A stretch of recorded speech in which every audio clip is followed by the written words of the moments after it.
Münster est une ville du massif des Hautes-Vosges, située en Alsace, dans le département du Haut-Rhin, région Grand Est.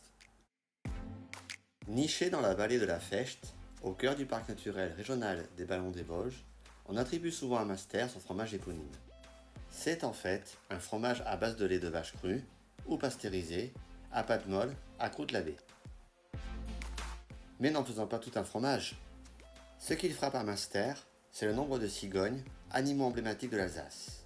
Il y en a depuis le XIe siècle, et Münster est village de cigognes d'Alsace, label attribué aux communes d'Alsace depuis 2009. Comme vous pouvez le remarquer, vous voyez les ruines de l'ancienne abbaye bénédictine Saint-Grégoire, fondée vers 660. Elle est à l'origine du fromage de Münster et l'abbaye fut l'un des plus influents monastères d'Alsace.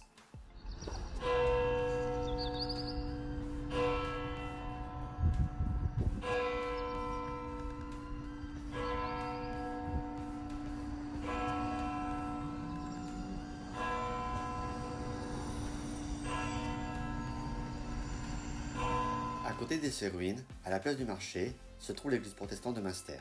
Le monument religieux, de style néo-roman, à l'extérieur avec un intérieur plutôt gothique, fut inauguré en 1874. L'église a subi des bombardements au cours de la Première Guerre mondiale, sa restauration prendra 12 ans. Sur cette place du marché se trouve une fontaine avec le lion héraldique, datant de 1576.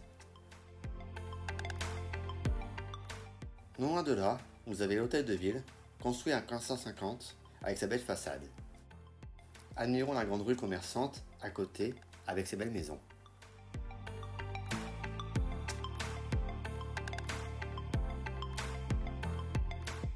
Près de la gare de Münster se trouve le parc André Hardman. Vous pouvez y trouver le monument aux morts. Le nom du parc vient d'une famille d'industriels qui a régné sur la vallée de Münster. En revenant sur la place du marché, rue de la République, vous apercevez une église. Il s'agit d'une église catholique Saint-Léger. Elle fut protestante jusqu'en 1885 et rénovée à la fin du XIXe siècle.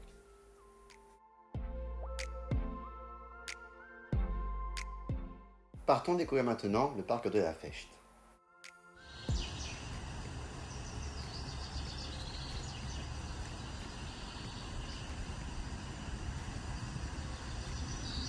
Il s'agit d'un immense jardin anglais avec une statue de Neptune qui se trouve au bord d'un étang. Situé dans le parc Schweitzer à côté, deux griffons et deux sphinx en grès rose se font face à face. Elles appartenaient à Charles Schulmeister, fidèle espion de Napoléon Ier. Münster, ça vaut le coup. Allez-y vraiment.